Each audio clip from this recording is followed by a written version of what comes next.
guys in the top lane. Could have a lot to bring to the table in this one-on-one. I personally favor Csachi a little bit though. I would look at Shen though, because I think that was a vital pick for the Unicorns, and I honestly hope that Giants get rid of it, because if the Unicorns get the Shen pick, Vizicsacsi has the lane on lockdown, so like he's not going to go down more than maybe 10 CS, and he has a global that he can then use to influence the bot lane, and that is what 615 is all about. Like, we've seen it in the LCK, we've heard about it over in Europe. It's all about grouping with your jungler, getting the lane priority, and then roaming to the bottom lane, either just simply faking the pressure or diving 4v2, 5v2. It is Forgiven's worst nightmare. All right, gentlemen, let's quickly run through these bans here. They have all been locked in from Giants and the Unicorns of Love. Gangplank, Cassidy, and Bard coming out from the Giants, and Lissandra, Nidalee, and Shen. So the pick you were just talking about, Mitch, has been taken away from the Giants. And so a lot of globals being taken off the board. Nidalee, surprisingly, still being on the ban list. We were wondering whether or not she would still be high in priority, but from what we've heard from a lot of junglers, she's still considered very strong and still very powerful in the early game. Once Nidalee's off the board, though, it does seem that Rek'Sai has moved up a couple of ranks there. So that's what Unicorns are looking at right now. Like, are they going to lock in this Illaoi very early? They don't have to. I'm a bit surprised that they ban out the Shen themselves, but it has been played by so many teams, and it forces Giants to go for this Karma first pick. And that's actually quite against the trend. Karma mid doesn't really get played too much, so she is flexed. But as a support meta, we've seen almost exclusively melee supports over in the LCK. So if this Karma ends up in support, Giants is already buckling a trend. And I'm really surprised to see the response from Unicorns as well, because we were talking to Senkox earlier on, and I was like, yo, Senkox, what do you think of Ryze right now? And he said, well, not the strongest champion in the mid lane right now. It is a Vizicsacsi special, however. It is, yeah. So we'll have to see how they're able to incorporate that, because typically his global pressure isn't quite the same as like a Gangplank and a Shen. You won't really take points in your ultimate until the level 10-11 mark, so it's going to be difficult if it is in the top lane to really be that roaming threat that that he could have potentially been. Right. Well, we've got the next couple of picks coming in here from Giants, toying with the idea of Syndra. Good as that blind pick, of course, but we are waiting just for that lock-ins here. Just 10 seconds remaining on this one. And if we look at what we can take from the later parts of the season, which is not much because we're on a vastly different patch, it is still that stylistically Unicorns were performing very well in 4-1 competitions that resulted in a lot of team fights. And that maybe is why they just draft this Ryze, to protect him in the team fights, have him unleashed, with the combos later on, and play around Vizicsacsi. They have move on a good ganking jungler that can alter his pathways a little bit. That's why I think Rek'Sai is really good on 615, is because you can go for unexpected pathing ganks. Now that all the lanes are settling back into 1v1, 2v2, he can go over dragon pits, tunnel over in weird locations, and maybe surprise his opponent. But I think it's okay for Giants, because Maxlore clearly saying that I'm fine to give away the Rek'Sai because I can get the comfort pick in Gragas. He's had a huge amount of success on the champion. It's been something that he has been well known for throughout the split, for being able to make plays, getting those key targets that they really want to try and lock down. And when you're going up against a low mobility Ryze, and with champions like Ashe and Jhin being the high priority AD carries, Gragas really does work very well in the meta right now. And with Smittyj likely picking up this Karma as support, if you have a double ranged bot lane, you can leave them to their own device, and you can start roaming to top lane potentially. However, if Hustlin locks in the Alistar, that entire plan kind of shifts around, of course, But the premise is that if you pick a passive bot lane with range support, you can actually start playing around top and mid as a jungler, and then maybe this Gnar Gragas combo can shut down a potential Ryze top. Well, we have the lock-ins here from Unicorns of Love. The Ashe coming out largely thought to be the strongest bot laner currently in terms of ADCs, and the Kennen actually as well for the Unicorns of Love. So the Kennen coming out, the last time we saw that was actually from Vitality, bringing out from Cabochard in the top lane, where they weren't able to win the game, but it was definitely very oppressive during the laning phase. And the interesting thing about Kennen is you can flex him with the Ryze in the top or in the mid. Typically, he works better in the longer lanes, and into Gnar, he can actually be hyper aggressive. And during that mini Gnar form, he can be super. He can just force the Gnar out of lane. Sure. Yeah, we see the doubt here from Giants kind of. They're showing us what they're thinking, They wanted the range support on bot lane. Like, Jhin Zyra is incredibly strong with poke, spamming the slowing plants. You can proc the Jhin W, but then they're like, no, maybe just not worth it to lock in a weaker Karma mid. So they switch over to the Vladimir here. For a second, they were thinking about building like a full poke comp potentially. But right now, they do go for Jhin Karma bot, an incredibly self-sufficient lane. Vladimir in itself won't need that many ganks either. He's kind of on his own too, so it is likely that Maxlore is going to spend some time in that top lane with Smittyj. Yeah, that was one of our questions. Where is Maxlore going to be spending his time in that early game now that we will be seeing these standard lanes? But now Unicorns of Love toying with what they want to pick up as their support here.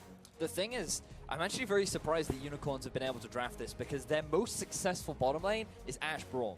Veritas is 8-1 on that Ashe throughout the regular season. Hylissang is 6-1 on the Brawl. This is a comfortable bot lane, and in the current meta is extremely powerful, especially at that level 6 farm. Yeah, this is actually where we usually would see Tahm Kench over Braum, but Unicorns have a history of resorting to comfort picks slightly beyond what the meta tells them to play. So this does seem that they're very comfortable. I'm a little worried about this Ryze pick though, because it needs to get ahead, because I've seen it snowball downwards into Oblivion plenty of times. But they have a wealth of crowd control effects. Look again, you know, as a potential team fight, 4-man group, cannon flying, that's what they're looking for. Look for proto belt action. One of the things that Sankix mentioned earlier on was the fact that the problem with Ryze is it's actually, even with Ghost, very difficult to get onto your opponents, and kiting can be a real issue. When you're going up against a Vlad, a Gragas, and a Karma, it could become a potential problem to actually close the gap between them and Giants. So as these guys are looking to shake hands quickly, guys, what are you thinking in terms of predictions? How do you think this one's going to pan out? For game 1 or the series? The series. Series, I think Giants will take it 3-1. I was going to say the series to Unicorns, but obviously not so sure. We'll be finding out. Players are ready, champions are locked in. It's time to head into our first clash of the summer playoffs between Giants and the Unicorns of Love.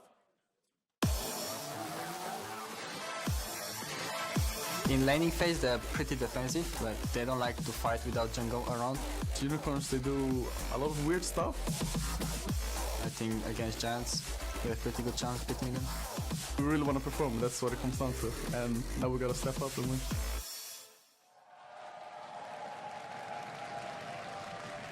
And we are in-game, ladies and gentlemen, for this best of 5, the quarterfinals here between Giants and the Unicorns of Love. Honestly, this series could go either way, gentlemen. I'm very excited to be here casting this one. Yeah, I think this will be an exciting quarterfinal. A bit of an unexpected one, Giants versus the Unicorns of Love. But nevertheless, it is certainly going to be action-packed, especially now that... this might be a bit of a bait. Unicorns of Love potentially setting up for a lane swap, but I can't... I'm not entirely sure this. It looks like they could go for an aggressive invade, try and get some deep vision down, see where Giants are starting their jungle. I mean, the lane swaps are gone because the cost of lane swapping has been deemed universally too high. But obviously, we don't have insight in scrims and kind of off the book kind of plays. When everybody tells you something is impossible and you then have to play against it, you need to adjust. Like if somebody somehow, probably not this series, but randomly pulls a lane swap on you, you're not ready for it. The whole reason lane swaps used to be punished super hard is because teams are ready to punish them.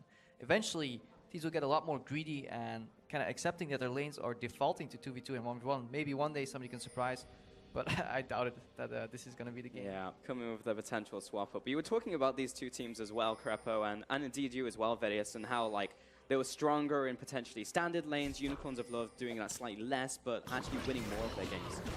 Yeah, it looks like just speaking of the standard matchup, you can see that Unicorns, this was something that we expected a little bit more of, where you go for that first camp start, and when you have a ranged support, typically it's better to either go deep into the brush to try and punish the camp start, or actually go for the invasion. Because Unicorns went for that early swap, Giants were able to get the deep vision down, and they were able to interrupt this early camp. And Hylissang is actually doing something he's trying to race for level 2 in this matchup where he doesn't have to push, and he uses the relic stacks early. I feel if you want to race, you need to be able to match early and then use your relic stacks on the next wave, because otherwise you'll just get pushed in. I think Giants reacted a bit with an overpush here, because this matchup, Jhin Karma murders anything with a melee support. You know, you can deny them access to CS, access to the wave, stack it up, push it into the tower, but it looks like Hustlin and SONSTAR right here, they're over pushing. Like they're using so many abilities on these creeps that this wave is just gonna walk into the Unicorns of Love tower pretty much for free. So they're not optimizing and maximizing their poke potential and denying. Right here, they're trying to punish as much as they can. The Veritas and Hylissang, they're honestly very happy with how the first few levels went here. For me, a bit of a misplay on the side of Giants. Yeah, SONSTAR missing a lot of those CS. It was heading into tower as well. You just saw the fan vote, of course. Unicorns of Love actually slightly ahead, but I mean, it's basically 50-50. Interesting. That should never happen if you have such a range disadvantage. The props to the Unicorns for kind of forcing Giants and their hand. Keep an eye on move, because it looks like he's actually trying to set up a play on a Smittyj. Yeah, around that 3-minute mark, what we used to see in the old days when we saw the standard lanes all the time. So Smittyj must know this is coming. He doesn't know exactly. Now he could expect it, but the 2:45/3 minute gank isn't as common. The wave's always also manipulated very well. The problem is Vizicsacsi, in his effort to park that wave there, took so much damage. Move's going to give it a shot though. Chachi's going to jump after him, burns the flash and the stun and the knock-up move coming in here with the Queen's Wrath. The auto attack, first blood for Chachi. And that's exactly what they need to do in this series. Traditionally, it's all about pushing mid and roaming bottom for the dives. However, in a top lane matchup that is so snowbally between Vizicsacsi and Smittyj as players, I think this is the right approve from Move. And the thing is, Chachi, that initial setup was not great for him because he was still level 2. Move was wasting a huge amount of trying to set that gank up, and if he didn't have that Lightning Rush available, there was no way he was actually going to get it, but they waited for Smittyj's Mega Gnar to run out. He was slightly overpushed in the lane. The moment Chachi hit 3, they just pushed the go button and they forced the play. They get the kill, and this is a great start for the Unicorn. Yeah, the whole premise of that gank is that Smittyj will get baited into poking out Vizicsacsi even more, and then kind of being faithful that he could outplay the 2v1. But it's a good timing here. 3-camp start into a gank from behind on top lane. This is something we used to see so often in a carry top meta, when bot lanes were forced to play kind of sustain. Yeah, I remember those days. Always good to be warding just before that happens, just in case the jungler's thinking about a gank. Maxlore sees Move as he steals away everything he owns currently in the top side of the jungle. Mid lane still going toe-to-toe here.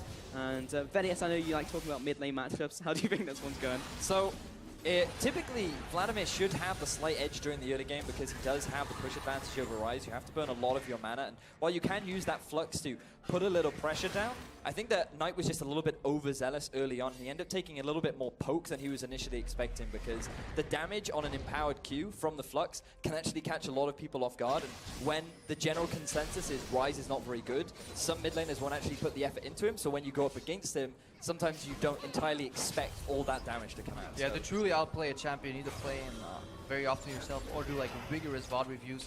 But the finer details you only learn by playing the champion.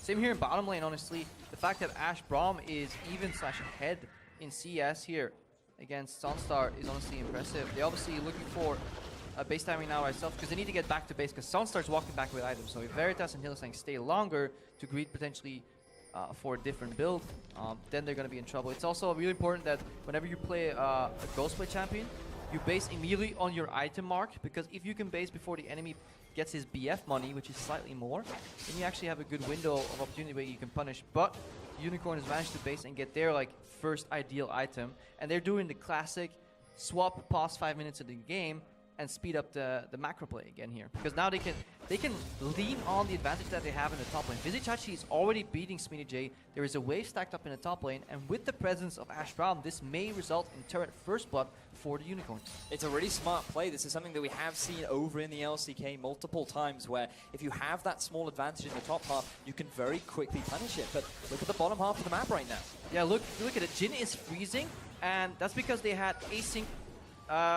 They've been in base at the same time. I can't find a word, but they weren't in synchrony right there. Because Karma was in base, and that means they can fully put on the pressure top lane. There's no cross-map potential here. Smittyj's in trouble. Take a look at this gang being set up in the top lane. Chachi, Veritas with a kill there onto Smittyj. Just an easy kill as Maxwell has to back out. And now the reaction comes out from Karma Jhin in the bottom lane, but they were freezing the wave. They weren't set up for the tower push. This was just really smart setup from the Unicorns. They were not Giants were not expecting this play to come out. The reason why the freeze was coming in the bottom was because Giants were trying to deny Veritas and Hylissang, and then the fact that Veritas and Hylissang moved to the top path, they set up the dive onto Smittyj, they get that first blood tower, and now they are in full control of the map. Yeah, and you see also this tower priority reflected in the average time it used to take in standard lanes for a first tower to go down. That was 12 minutes. In lane swap, obviously, it felt much quicker here, but this is first tower falling 5 minutes earlier due to a macro play here from the Unicorns, and they want more. And Unicorns are keeping up the pressure. Maxlore getting caught out there by the stun stacks from Chachi. That's another kill to the Unicorn. But Smittyj and Hustlin looking to get one in return. Move, trying to body block for him. Hylissang's there as well. And Chachi, he gets away with it. The Unicorns are just being relentless with their pressure, and SONSTAR just can't match it on the other side of the map. We wondered whether or not Giants could adapt to this change in standard lanes, and it looks like right now that they are not doing it. But we still have to judge that action for what it was. It was slightly over EQ because they waste a lot of time. You need to look at it. It was 4 members investing the total of their time for a single kill behind them in the turret, while all the minions were being soaked anyway, so that looked like a fancy play, but it was nearly not as efficient as it looked, because SONSTAR is getting free reign on this turret to at least neutralize a couple of things. But we have to go back to how it all started. BF on point, on-curve, that base, rotate in the top lane. Because Karma and Jhin didn't base at the same time, Jhin was freezing in the bot lane, slowing down the pushes, and that's exactly how you punish a freeze. You go to the other side of the map, and you just tear stuff down. Unicorns of Love picking up this pretty strong early advantage in this series. 2,000 gold at 8 minutes, nothing to be sniffed at. Really good to see the Unicorns opening up this one, swinging. And both of those kills going to Veritas as well on that Ashe. I was actually wondering if people were going to try and take that one away from him, because that was his most picked champion coming into the series. The thing is, we have to wonder now how the Unicorns try to continue with this push, because they get themselves that first tower. They now have a very solid gold lead. It is a Cloud Drake on the board, so they could look to try and pick that one up for themselves early, but with the vision being set up for Giants right now, that's an area of the map that they're trying to contest. Honestly, there's two things the Unicorns need to do right now. They need to make sure that Vizicsacsi can keep leaning on Smittyj, which means he needs a couple of wards, or he needs information of where Maxlore is. If he always has the priority on Smittyj, he can soon start going mid, carrying over a wave there to go for a play, maybe sending the Rise down in the bottom lane, or have a favorable TP moment in the game if there's deep wards being placed by the Unicorns. Later in the game, Ashe wants to move to the mid lane. Just like Jhin, she's one of those carries that was always played in 1v1s. Those AD carries want to end up in the middle of the map later on. Well, it's got these two teams just taking a bit of a chill for a second, as we have a rotation from Maxlore to the top lane. Movers escorting Veritas down the bottom river here. They'll be taking away this pink ward to start this one off. And Hustlin also rotating up here. We'll see them taking this one away, as they also invade for a little bit more pressure in terms of vision. So this is actually really smart, as the arrow comes out in the bottom half of the map of SONSTAR. He's going to sidestep. Swing and a miss. It's no, this is the highest level of play. These are called zoning arrows. Okay, all right. I'm wrong. Controlling areas of the map. It's all about fluid pressure. Yeah. Commonly seen on overrated casters in Master playing Thresh. The zoning hook, a common phenomenon. But look at the rotation now coming out from Hustlin and SONSTAR. They're trying to set up a play in the mid because of where the lane is right now from the Unicorns and Giants. To be honest, we have to criticize whether or not they are able to set this one up, but look at Maxlore. He's going for a potential flank.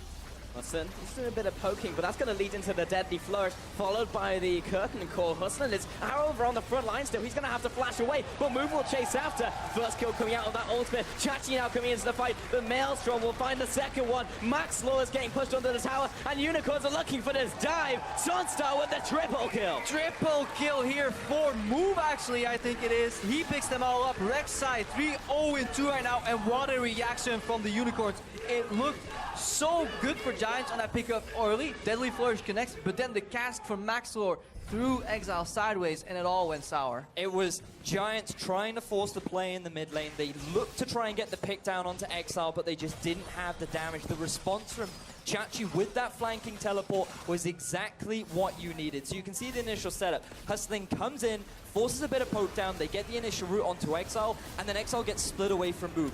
Hylissang is already coming in from the flank, and then the TP, we don't have time for that because the fight's in the bottom. The action isn't stopping here. Vedi is the flash away from Veritas. He may indeed survive. Smittyj doesn't get the kill, and he'll go down himself. Maxlore can't help out. And with all these kind of trigger-happy plays from Giants, we need to start looking at how potentially this is going to affect them in Game 2, because they seem very eager to chase their loss.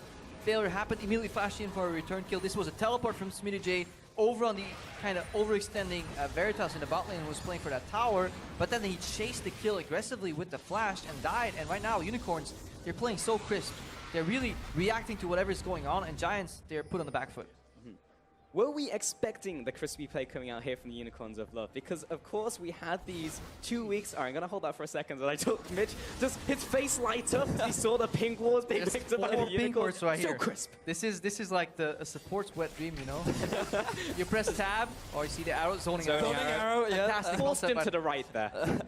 That's all what's hard to find. No, for pink part, so important to have river control right now, because unlike in a lane swap where the map is open so early, in standard lanes there's much more potential for kind of rotations, and you push in a wave in mid lane and use that time to go for an objective. And if you can move through the river freely, it is so much more beneficial for you as a team. We saw that in the SKT-KT series. A lot of the roams were dictated by who had the river control with pink wards, and I really like that Unicorns is respecting this fact.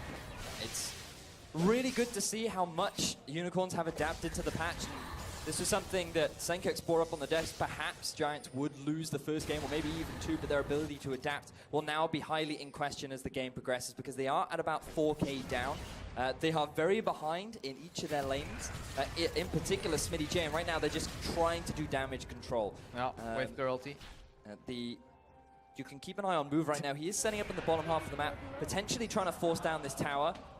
And with Exileh posturing his way down to the bottom half, it also looks like that is the next objective on the eyes of the Unicorn. Yeah, and that's basically what you do. If you're Exileh, you just disappear into Fog of War, and you tell them, I can dive bottom, please step away from the turret. Unicorns can take it freely. But it all started with Vizicsacsi having an advantage over Smittyj. Like, that is... You need to find a weak point of your opponent, and then you really need to lean on it as hard as you can and kind of exploit that, because if you're already winning the lane, you have control over where you park the minion wave, where you want to stack the wave, where you want to freeze, deny, push.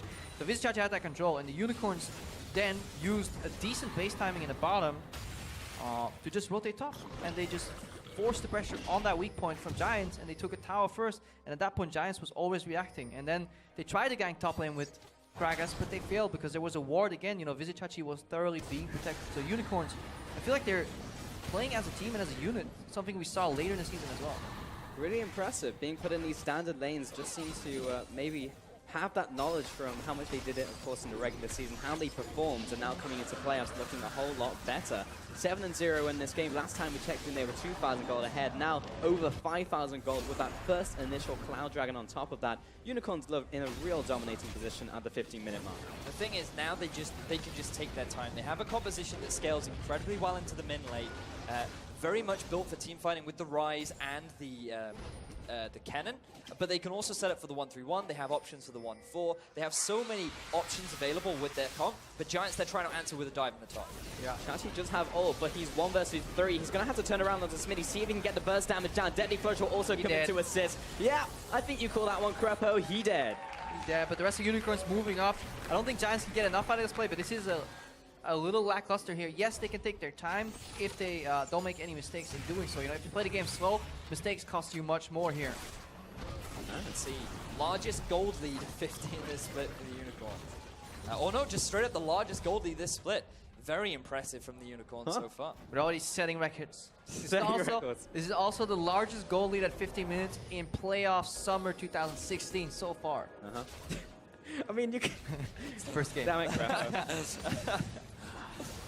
I'm going to talk about mid lane. So they've just been doing a lot of farming so far. Exileh does, of course, have that first kill knows their assist. We're talking about maybe the snowball potential of this Rise, how Knight maybe won't need people to assist him, but currently the Rise seems to have had a pretty much free pass in this laning phase. I mean, he should have died once. The gank from Maxlore, if the cast was positioned correctly, he would have dropped immediately, and that fight would have looked so differently. But that's also strength of Unicorns. You need to be able to punish mistakes. So Giants, they did notice that the Rift Tower was being started. There were a lot of pings, and it looked like the Giants were quite eager to try and contest that objective. So it does seem that they're getting a little bit more energy now, but it's still very much Giants reacting to a lot of the plays coming out from the Unicorns. Yeah, and it's also the Unicorns leaving room for potential punishment, and that is something we saw, especially in their lane swaps throughout the entirety of the season. Once the map opens up and the objectives aren't as clear anymore, like what's next, perhaps it is some towers that are harder to approach, and those take multiple steps. You know, to correctly get like a tier 2 tower, you need to take a couple of steps in a row that are absolutely correct in their execution. Then things get tricky for Unicorns, and they obviously sometimes fumble in doing so. That is Giants' way in, you know. Unicorns greeting for the next objective as opposed to calmly playing out the game until perhaps Nash responds. I mean, we only have to think back to the Unicorns versus Vitality game where they were literally in Vitality's base, and then after one terrible team fight because they over-aggressed too much, trying to dive onto the Nexus towers, they end up giving away an ace, Vitality swing it around and turn the game around. So this is something that we have seen recurring from the Unicorns of Love, but given their play so far, it seems that they've shown a lot of improvement over the last two. And I think a potential solution for the Unicorns here is to move that Ashe Braum into the mid lane, put Exileh on the side lane. Look at this Rise. He has Ghost Flash available. He has really good item build finish so far. There isn't that much threat. The Karma Jhin won't shut him down. Yes, he won't have priority over them 1v2, but that's not what he's looking for. I think it's honestly paramount for Unicorns mid game if they put Ashe and Braum in the mid lane right now. Fortunately, Exileh is putting a lot of pressure down onto Knight. He's really struggling to actually trade back with the Rise, and so he has slowly been chunking down onto this tower, especially after that failed gank that happened earlier on. So Unicorns grouping now with 4 members in the mid, especially with Chachi coming in for a potential flank. this mid lane tower is the next priority. Oh, Exileh getting caught here. Maxwell's going to punish him. He'll try and flash away, but he is getting blocked out here. Knight will finally take him down. Chachi coming into the fight. He'll take out Maxlore for a 1 trade. But in the end, that's a 1-for-1, and Giants still have their top laner stuck in a side lane with teleport advantage here. So greatly beneficial trade for Giants. There are no wards though for Giants for Chachi to set up the flank. His Narbar is building up, so if he's going to teleport, now is the time to do it. Chachi, he's moving forwards. Just get the stun down on tonight. He'll go down into the Sanguine Pool. Tower will drop here. Smittyj's coming in. Knight is going to pop there. No Sanguine Pool to save him. No summoners at all. I mean, the whole point I was trying to make there was the fact that Smittyj had side lane pressure. Giants, they could concede the tower, but at least they managed to trade 1-for-1, and they were clawing back into the game. That gets negated entirely when Smittyj decides to teleport on a dying turret. Even more slowly right now, you know, with the added like half a second or second to that teleport. The starter here is good, you know. They pick off Exileh when you least expect it. Smittyj is still on the bottom. They get surprised a little bit by Vizicsaci's flashing in, so they needed to concede Maxlore. But trading 1-for-1 and losing Kennen's flash, this is honestly where Giants can be happy. A 25% HP tower you can concede, and you can trade that for bot lane pressure on Smittyj to try and kind of get back into the game. This teleport right here tells me that Giants don't actually know what they're doing. Yeah, it looked like the Giants wanted to try and force the play because Knight being that low and playing that aggressively, he's expecting Smittyj with a Narbar fully raged up and ready to go. But then because Unicorns just focus down the tower, they know that that fourth member isn't going to come in. And that results in a 4 versus 3 for Unicorns. And look, they can very easily clean up Knight. And then it's just another kill and another tower going over to Unicorns. So right now, leading 3-1, Unicorns still in full control of the game, heavily punishing the mistakes. I mean, we were looking at the ways that Giants could potentially come back into this game and get a foothold. Maybe that's from how the Unicorns of Love would approach these towers. Maybe they can punish them, but they stepped up to mid lane and Unicorns took the tower and then took the people as well. And currently just built up an even bigger advantage. Yep. And the advantage is just going to keep going with the Cloud Drake going to be spawning up in about 20 seconds. Looks like SONSTAR moving to the top half with Hustlin and Maxlore should be able to take this turn in return. But now we have to keep an eye on how Unicorns can try and take advantage of the situation. Dragon is likely going to be the point of contention, but without any teleport on Smittyj, he can't assist in any way in the top half. Yeah, these outer turrets can often be taken seemingly for free because the crossmap potential is not there. What they're going to do is trade chip damage on tier 2 tower and mid. More importantly, they trade for the setup for siege on bot. So for that tier 1 tower in Giant, top lane for Giants, they have to concede the entire access to their red side jungle. It's getting swept by Unicorns. All the wards get put in place, which means Unicorns can siege freely, and the only way to defend is basically approaching it from the front, which makes it very easy for Unicorns to react, and good damage here by Veritas. And Smittyj was trying to make it happen. Deadly Approach doesn't land, but the cast does. Veritas will have to flash away. Returns with the arrow. Maxlore getting chunked down. He'll jump away, but Chachi will jump in. The ult comes out. He finds 1 kill. Goes golden here, and can the team bail him out? He's going to get the stun onto 4 people. Exileh comes in to try and clean up the mess, but isn't quite enough. He gets tagged by the broom right there from Smittyj, but he'll trade his life for it. Unicorns of Love will make their way out. A lot of low health members on both sides right now, but it is Unicorns of Love that are being forced back. Giants, they want to continue the chase. They have the Karma Shield coming up, but they're being stymied by the Braum Slow and the Ashe as well. How are you going to follow that? Veritas potentially looking for the turnaround, slowing down Knight, but it looks like we have the end of the aggression. Yeah, a bit of a sloppy dive there in the end. Like, nobody was committing with Vizicsacsi. He seemed very reactive. Another good engage from Maxlore, though. He is keeping Giants in the game. Let's watch that fight again here. This is Veritas' move, being too far up. They kind of bait themselves in by how successful their chip was. The whole goal wasn't to get this tower down, it was to get it low enough, but they kind of get sucked into the fight, and then this tower is just hitting everybody. Look at Exileh wants to get out of the fight, then back in. Moves tanking here is not contributing to the fight either, so Unicorns had the illusion that they're going for the dive, and in essence it was only 1 or 2 members playing against 4 and 5 separately at one at a time, really. Knock-on effects here, 22 minutes in, the second dragon now picked up by the Unicorns. That will be the second Cloud Dragon. I'm going to check what the next one's going to be here. Yet another Cloud Dragon. So it will be 3 Cloud Dragons in one game to start this one off. And Cloud Dragons give you a lot of movement speed now. With 50 movement speed, that is more than the last one even gave you. At this point, they can be the difference where you're kiting somebody and expect them to never reach you in most games. Like, a lot of players creep into habits. Like, they see a player with a certain item set, and it's like, okay, this guy can never reach me, it's fine. But then suddenly he does, and he lands the first spell on you, which means a lot more damage. That's kind of the effect that a Cloud Drake or a triple set of Cloud Drakes can have. Also, seemingly when you're chasing somebody and you're this close from landing a skill shot, he'll just run away from you. By this close, I'm holding my fingers very close I was going to together. comment on that. It's like, I see what you're saying here, but no one else does. It was a small amount, guys. That's all you need to know. Unicorns of Love trying to close in around Knight here. He is fairly extended. There's the arrow on top of him. He does have the Sanguine Pool, but he is stun locked for the meanwhile. He has 2 stacks of concussive blows and will instantly go down after he comes back up. Nice pick from the Unicorns.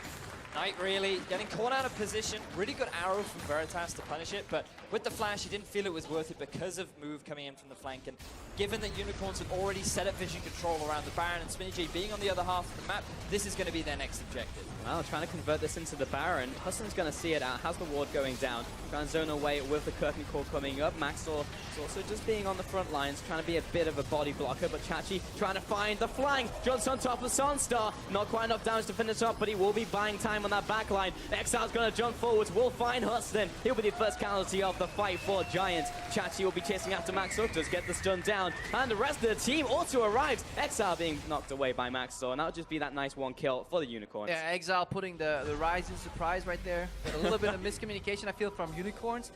With Chachi zoning so aggressively in the front line, I think they could have turned and finished the Baron because he was keeping Maxlore busy. It's really hard to call in the heat of the moment, but Giants kind of stifled that Baron attempt with only sacrificing their support. So in essence, both teams are honestly, I guess, a bit happy with how that turned out. Notice that Veritas has actually moved to the bottom lane, so Unicorns, they are just going to concede any pressure around the Baron right now. It is still, it was a really good flank from Chachi. Unfortunately, he didn't quite have enough damage to get the shutdown onto SONSTAR. And I just want to, just the initial setup from Giants is actually quite good because you're getting a lot of poke down, you're actually forcing a lot of damage, but then the flank from Chachi onto SONSTAR immediately forcing him away from the fight. The next problem comes from Smittyj not having the full rage bar, that he can't really contribute that much and actually get the success with this. Yeah, but there's always 2 sides to a coin. If you say not enough damage, that is because Vizicsacsi is opting into a Zonius Abyssal build. This guy is incredibly tanky.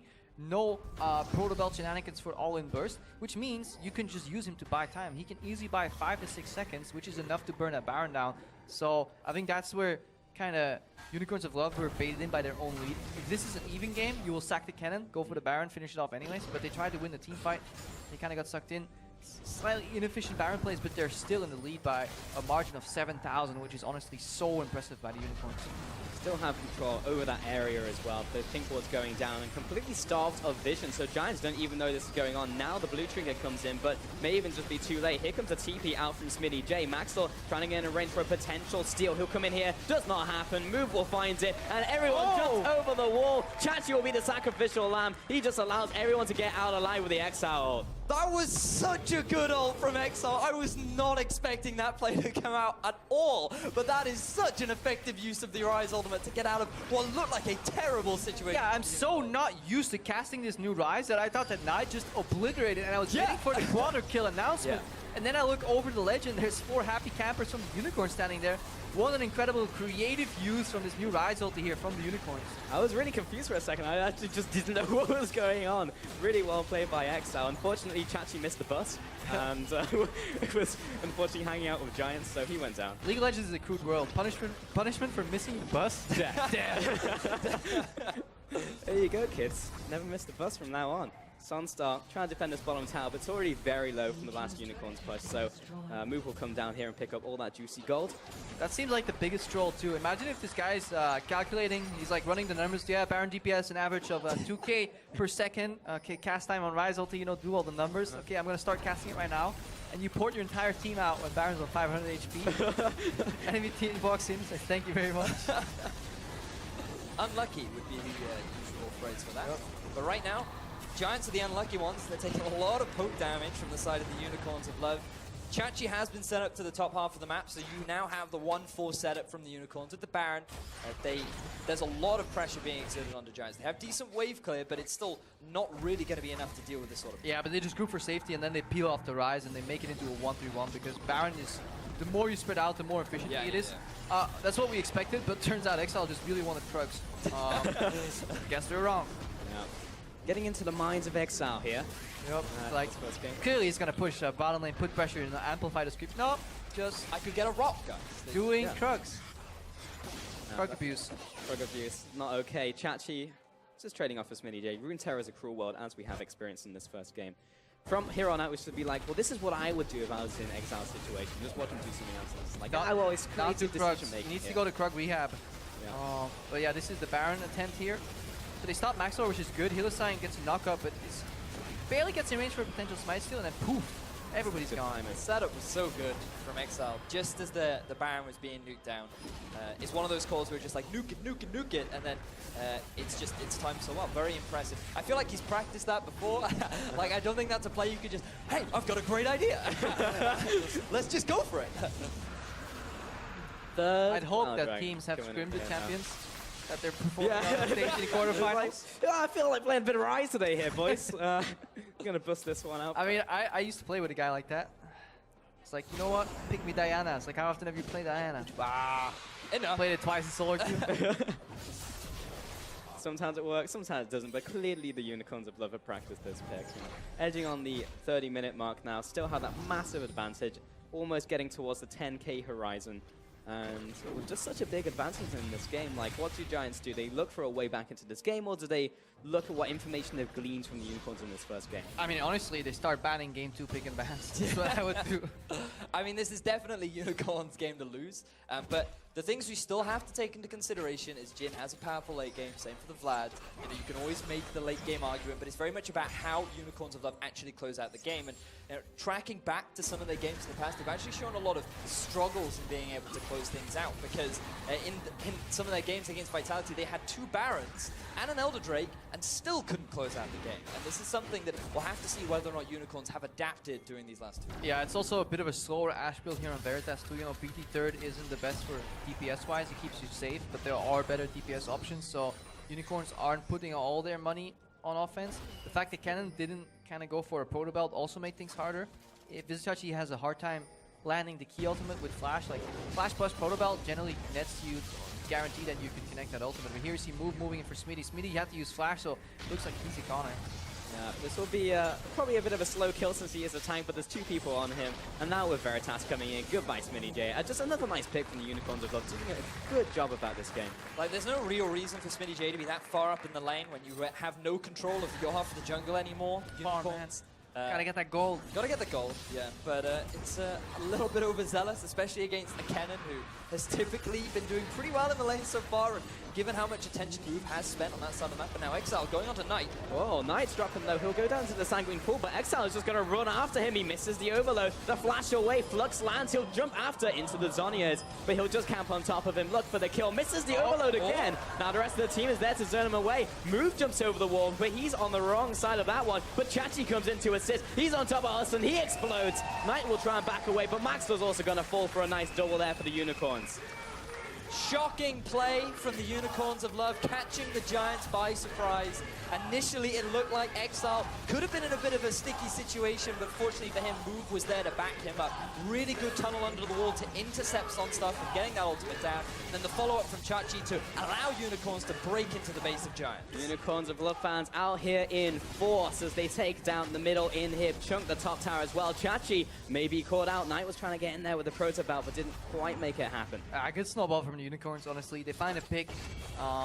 Their isolated 1v1 matchup is missing, so he starts pushing the needle. And then, honestly, Knight did a great job kind of dodging all these key spells. Yeah. Like Zhonya's on the right timing, sidestep on the right timing. SONSTAR could have maybe had the follow-up, but this was Giants trying to stop the push in the setup, because if Unicorns are allowed to make a setup that is 5v4, it will always end up, you know, advantageous for them. But then Move does the whole bodyguard movement. Another beautiful zoning arrow from Veritas coming out. And then Hustlin, he's like a support in the late game on a losing team, which means you die a lot. Yeah. I mean, like, he's just trying to condition his opponents, right? That's a big thing in Smash. You condition them into, like, shielding, for example, and then in later series, he'll just shoot an arrow in a random direction or flash into it, and it's just like, what a god. It's all part of the long... It's a 5-game It's a best series, of 5, you know? there you go. You gotta play for the true late game. You play for the war, you know? Yeah. Not the battle. Yeah. That's how you win a war. Just lose multiple battles, and there you go. 15 seconds left on that Baron, though, guys. And Unicorns of Love are already around the area. Maxlore, he's He's just hanging outside the party door right now. He wants to get involved, see if he can get a potential smite off. Yeah, Giants challenging mid-wave right here. This is the fundamental first step into kind of Baron congestion. You always want to make sure you have mid-lane priority. Unicorns can simply walk up and kind of zone them, though. Here goes the arrow onto Smittyj. Onto Smittyj. Move is looking for the knockup, but the big ultimate in from Chachi. Massive one from Smittyj as well. And everyone is just taking so much damage. This is a complete mess. But Giants starting to lose this one out. 2 kills to the Unicorns of Love. They'll get the third on tonight. And Exileh chasing after. Overload finds the 4th kill. SONSTAR now in this 1-on-1. Make that a 5 versus 1. For the 5-0. The ace out for the Unicorns. The Unicorns of Love get themselves the ace, and they're gonna be taking game 1 of this best of 5. Ladies and gentlemen, the Unicorns have come to play. Yeah, they come to play. It looked so grim at the start. Veritas went to around 20% HP, but then suddenly the fight got turned around here. Nexus 1 falls, Nexus 2 falls. And that's Unicorns of Love, well, they definitely won the battle and in a good position to take the war as well. Game 1 goes to the Unicorns. And that last fight, I mean, things actually looked pretty promising for the Giants because there was a really good ultimate from Maxlore.